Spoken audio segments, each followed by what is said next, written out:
Hi, welcome to my channel fifty 50. இன்னைக்கு நம்ம third day of series 22ல் இருக்கோம். அதாவது இந்த சீரீஸில் பார்த்தீங்கன்னா எல்லாமே தொடையை இலைக்க வைக்கிறதுக்கான எக்ஸசைசஸ் தான் சொல்லி கொடுத்துட்ருக்கேன். அந்த வகையில் இன்னைக்கு போட போகிற எக்ஸசைஸும் கீழே உட்காந்து பண்ணுற மாதிரி தான் இருக்கும், முட்டி போட்டுன்னு பண்ணுற மாதிரி இருக்கும். பாருங்கள், ஃபஸ்ட்டு ப்ராக்டிஸ் பண்ணுங்கள். அதோட பெனிஃபிட்ஸ் எப்பயும் போட முடிஞ்சதுக்கப்புறம் சொல்கிறேன். Stay tune. ஃபஸ்ட்டு ஒரு நல்ல மேட்டில் இப்படி முட்டி போடுற மாதிரி நின்றுக்கோங்க. அதுக்கப்புறம் 2 கையும் தரையில் வச்சுக்கோங்க. இப்படி முதுகு நல்லா ஃப்ளாட்டாக இருக்கணும். ஓகே, இப்போ ஒரு காலை ஃப்ரண்ட்டில் எடுத்துன்னு வாங்க. தரையில் படாமையே சைடில் கொண்டு போங்க. திருப்பியும் தரையில் படாமையே மேலே பின்னாடி பாதம் நல்லா தூக்கி இப்படி கொண்டு போங்க. திருப்பியும் தரைக்கு டச் பண்ணவே கூடாது. கால் ஃப்ளோட்டிங்லேயே இருக்கணும். Front, side, back. தரையை டச் பண்ணக்கூடாது. Front, side, back. Front, side, back.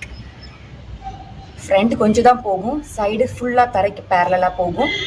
பின்னாடி போகும். எவ்வளோ முடியுமோ தொடைய தூக்குங்க. ஓகே, அப்போ பாதம் நல்லா மேலே போகும். Front, side, back.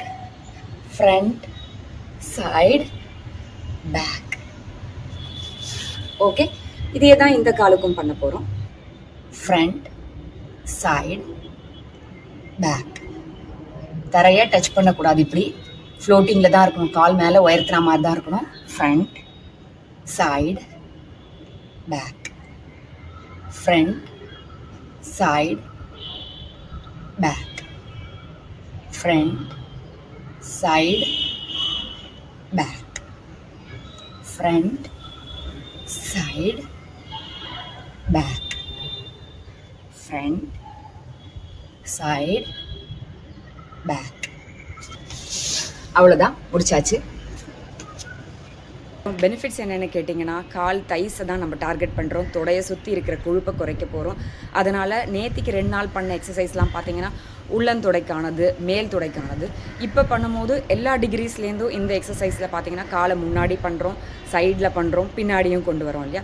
ஸோ எல்லா ஆங்கிளும் கவர் பண்ணிடுறோம். ஸோ இப்படி சுழட்டி பண்ணும்போது எல்லா பக்கத்துலேயும் நம்ம யூஸ் பண்ணாமல் இருக்கிற மசில்ஸை யூஸ் பண்ணும்போது அந்த இடத்துல சேர்ந்து இருக்கிற ஃபேட்டை ஈஸியாக வெளியில் கொண்டு வர முடியும்.